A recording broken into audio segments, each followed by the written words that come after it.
Assalamualaikum warahmatullahi wabarakatuh. Berjumpa lagi dengan Edufa Channel, info seputar pendidikan dan Tridharma.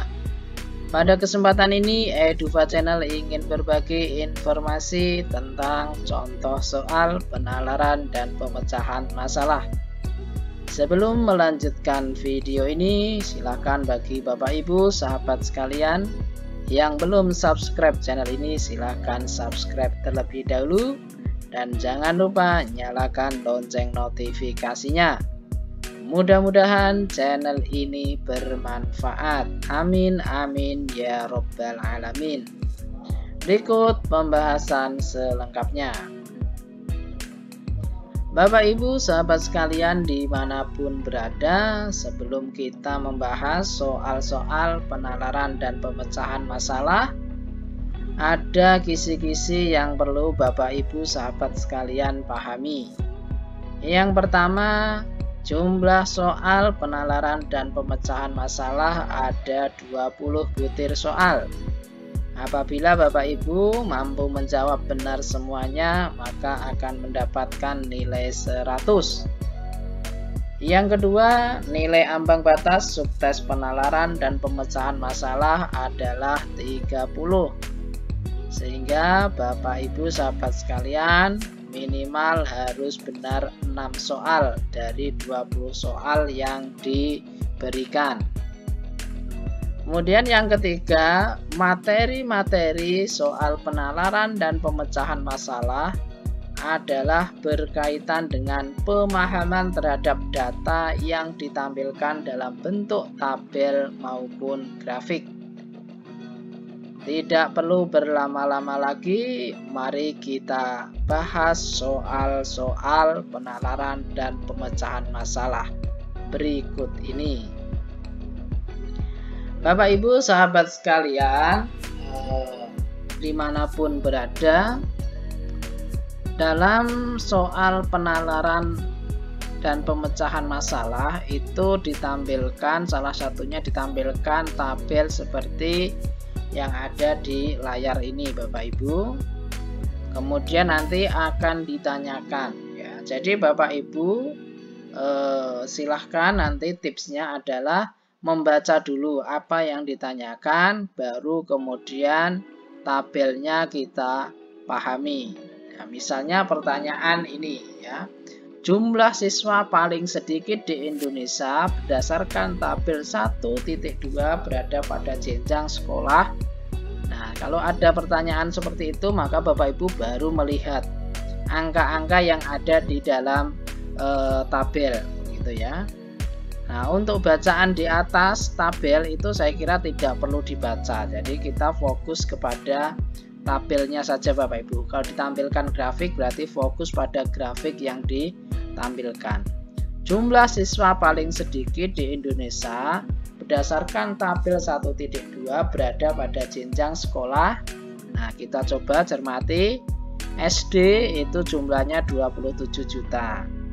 Kemudian SMP itu 12 juta, SMA 10 juta. Berarti ini sudah sangat jelas sekali, sangat mudah sekali bahwa jumlah yang paling sedikit tentu saja jenjang SMA karena 10 juta. Jadi jawabannya yang paling benar adalah yang E. Jenjang SMA gitu ya, jenjang sekolah menengah atas. Kemudian soal nomor 2, tabelnya masih sama Bapak Ibu. Jadi nanti dalam soal itu bisa jadi tabelnya sama, tetapi yang diminta atau pertanyaannya itu berbeda. Contohnya ini Bapak Ibu. Pernyataan berikut yang paling tepat berdasarkan data tersebut adalah, jadi dari angka-angka itu kemudian kita diminta pernyataan yang paling tepat berdasarkan data tersebut. A. Jumlah siswa SMA paling banyak. Tentu saja tidak, karena SMA paling sedikit 10 juta. B. Jumlah sekolah SMP paling sedikit. Tentu saja tidak, yang paling sedikit adalah yang SMA. C. Jumlah siswa SD lebih banyak dari jumlah sekolah. Nah, ini kita tahan dulu. D. Jumlah sekolah SMA 50% lebih sedikit dari jenjang SD. Nah, ini tentu saja tidak. Kemudian yang E. Jumlah siswa SMP 50% lebih sedikit dari jenjang SD. Nah, ini juga tidak karena lebih dari 50%. Maka yang paling tepat adalah yang C, Bapak Ibu. Jumlah siswa SD lebih banyak dari jumlah sekolah karena siswanya itu jumlahnya jutaan, sedangkan sekolah itu jumlahnya hanya 200-an, 266.437 sekolah. Nah, jadi harus cermat Bapak Ibu, sahabat sekalian. Dan rata-rata untuk tes penalaran dan pemecahan masalah ini paling mudah dan skornya ya yang paling memungkinkan ya untuk dijawab benar semuanya. Kemudian soal yang ketiga, ini ditampilkan grafik ya, ditampilkan sebuah grafik. Indonesia telah ikut serta dalam penilaian PISA untuk pertama kali pada tahun 2000. Ya, capaian tren dan cakupan sampel Indonesia untuk PISA semenjak putaran pertama pada tahun 2000 hingga 2018 dapat dilihat pada gambar 1.1.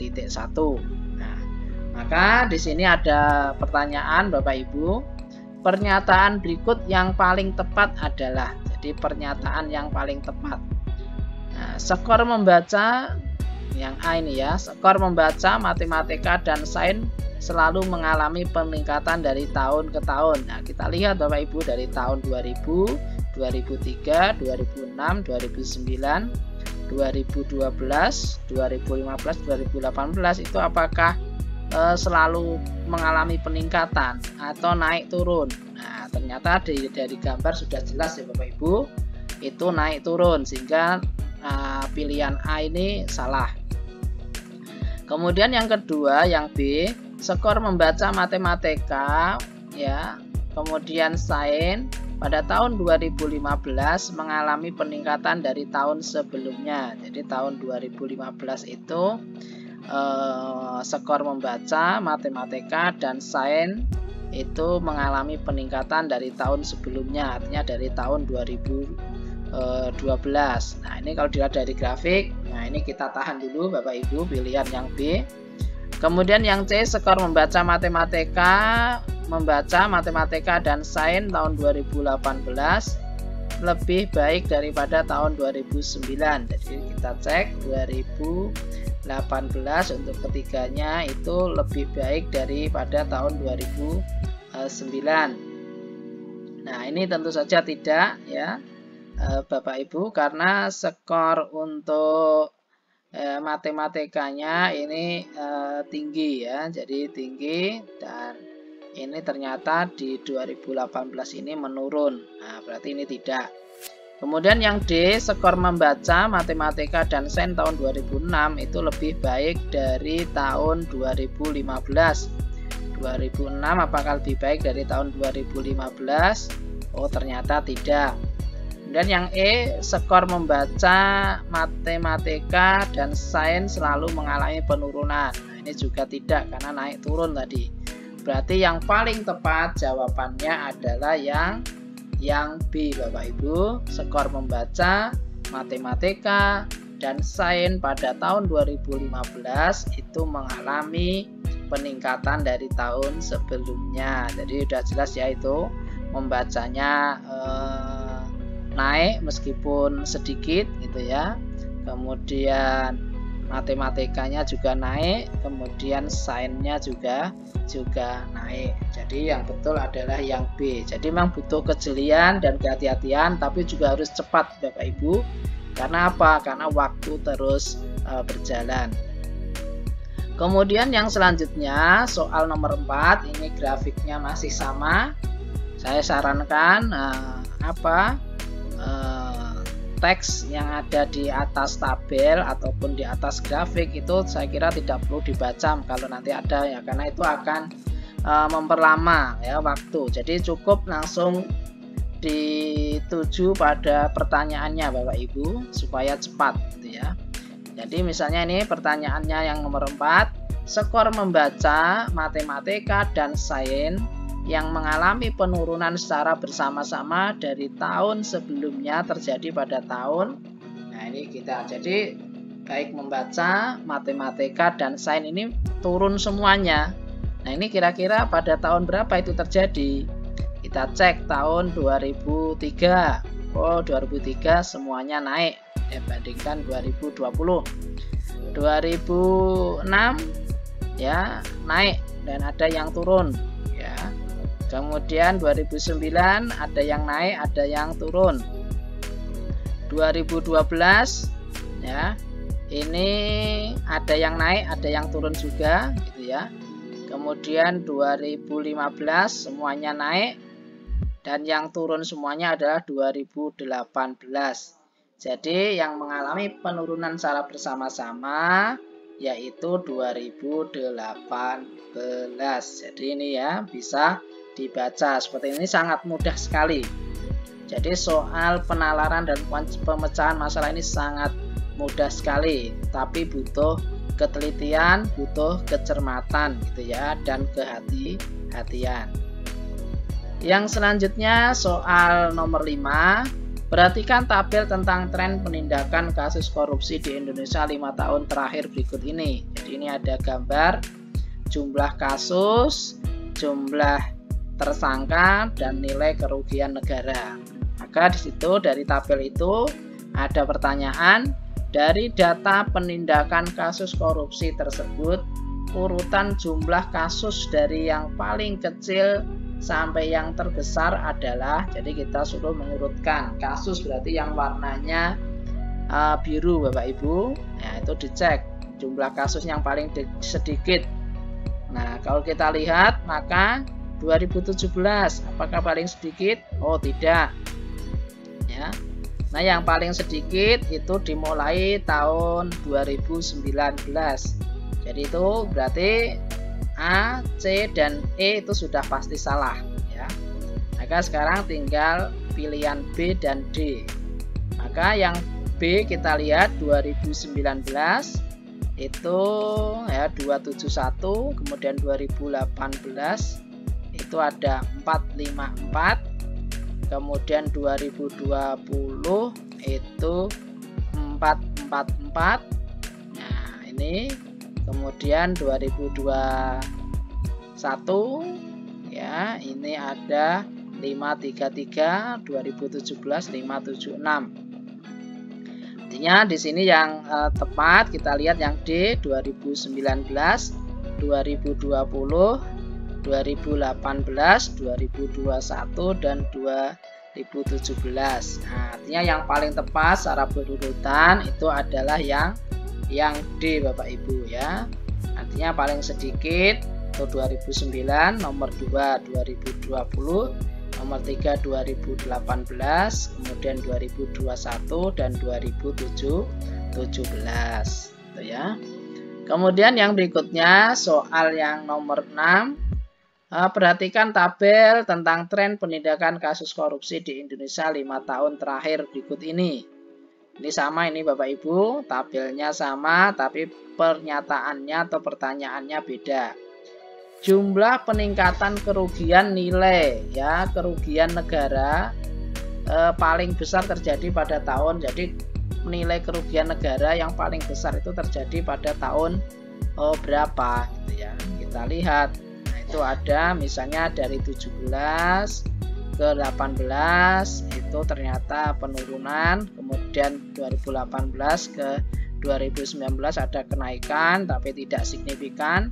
Nah, ini tinggal 2020 sama 2021, 2019 sampai 2020 ini kenaikan kerugiannya berapa? Tinggal 18.615 itu dikurangi 8.405. Nah, itu berapa? Kemudian yang berikutnya yang D atau yang 2021 itu tinggal 29.438 dikurangi 18.615. Nanti hasilnya dibandingkan lebih banyak yang mana gitu ya. Nah, kalau itu sudah dihitung, maka nanti jawabannya yang benar adalah yang E ya. Artinya nanti coba nanti Bapak Ibu dihitung 29.438 dikurangi 18.615 berapa? Kemudian 18.615 dikurangi 8.405 berapa? Nah, nanti pasti selisihnya banyak yang 2021. Nah, inilah tadi Bapak Ibu, sahabat sekalian, contoh soal penalaran dan pemecahan masalah. Bentuknya adalah tabel dan grafik. Kemudian kita diminta untuk memahami tabel dan grafik atau mampu membaca tabel dan grafik tersebut.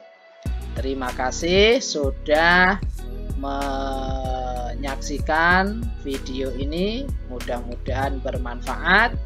Jangan lupa subscribe dan nyalakan lonceng notifikasinya. Wassalamualaikum warahmatullahi wabarakatuh.